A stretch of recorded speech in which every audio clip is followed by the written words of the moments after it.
Hello bachcho, let's read out a question. For the charge Q is uniformly distributed over the volume of a sphere of radius capital R, assuming the permittivity to be equals to unity throughout. Find the potential inside the sphere as a function of the distance R from its center.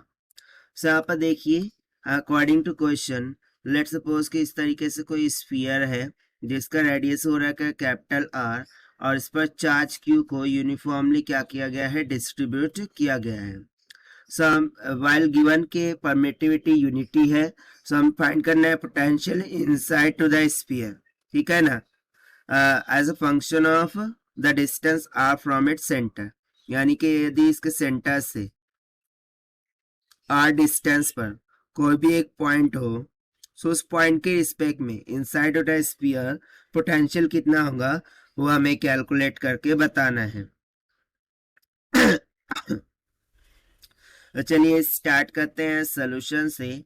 But before of its let's talk about the key concept which we are going to use here for this question, that is result derived from Gauss law. So result derived from Gauss law for the solid sphere. ठीक है ना, किसके लिए, तो solid sphere के लिए जो electric field का मान होता है that is E is equals to, so उसने हमें दो मान दे रखे थे.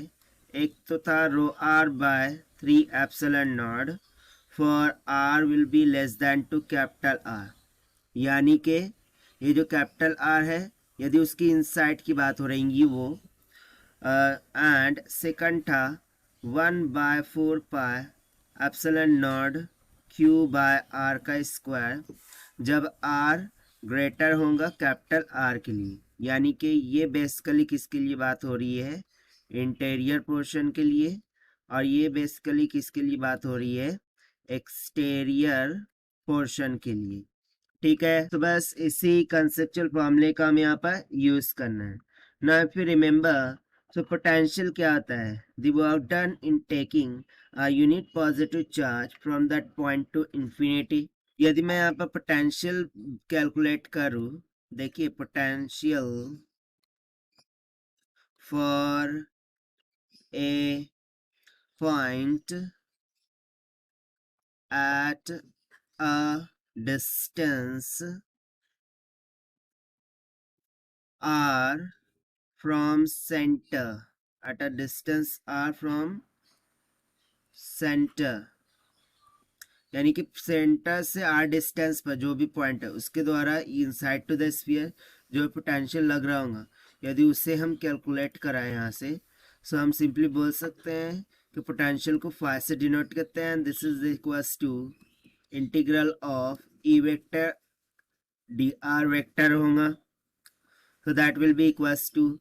सो देखिए यहाँ पर इनसाइड के लिए बात हुई है, सो इनसाइड के लिए r less than to R होगा और rho r by 3 epsilon naught होंगी इलेक्ट्रिक फील्ड.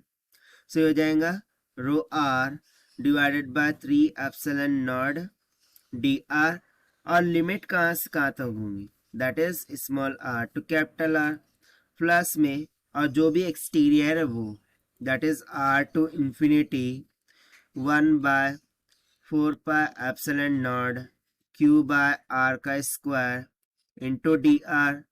न रो इसका वैल्यू होता है q divided by 4/3 pi r का क्यूब के बराबर. इसे यहाँ सब्स्टिट्यूट करते हैं, so this will become integration of r to r, r divided by 3 epsilon not q divided by 4/3 pi r the cube into d r plus integration of r to infinity 1/4 epsilon not r का square, यहाँ पर Q था D R, सो 3 से 3 cancel हो गया.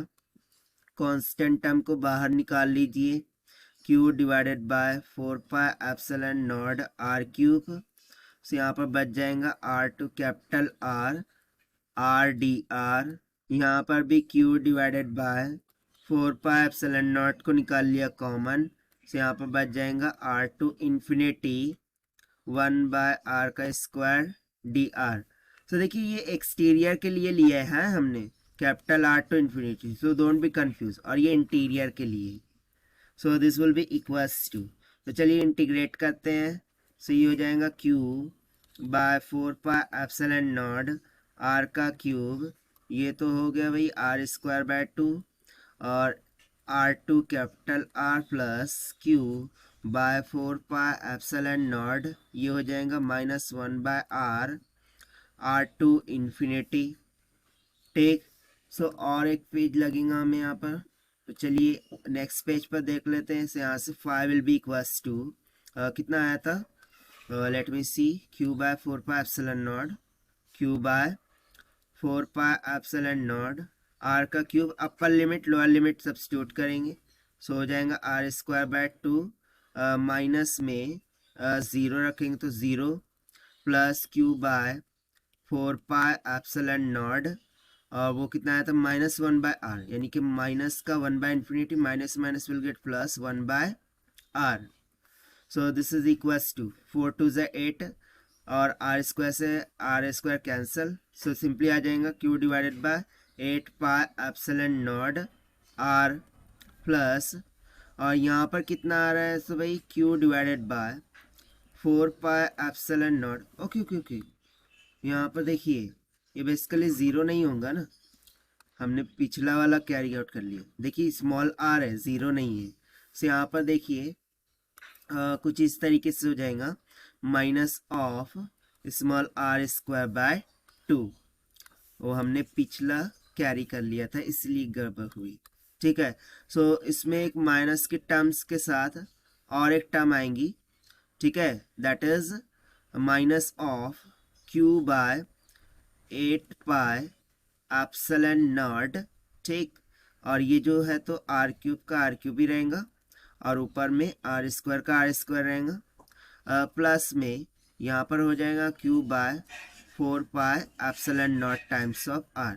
तो देखिए ये दो टर्म को ऐड कर दीजिए, सो ये तो हो बन गया हमारा 3q/8πε0 टाइम्स ऑफ r, और माइनस में यहाँ पर क्या है भाई, तो q/8πε0 r³ into small of r²। So common काट ले कुछ, दैट इज मैं कॉमन काट रहा हूँ 3q/8πε0 r को, सो बच क्या जाएगा 1 माइनस का r²/3 times of r²।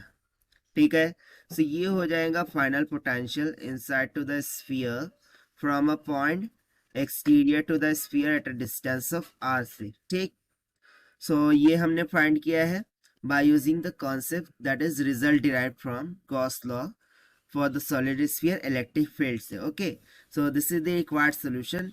I hope you understood well. Best of luck, thank you.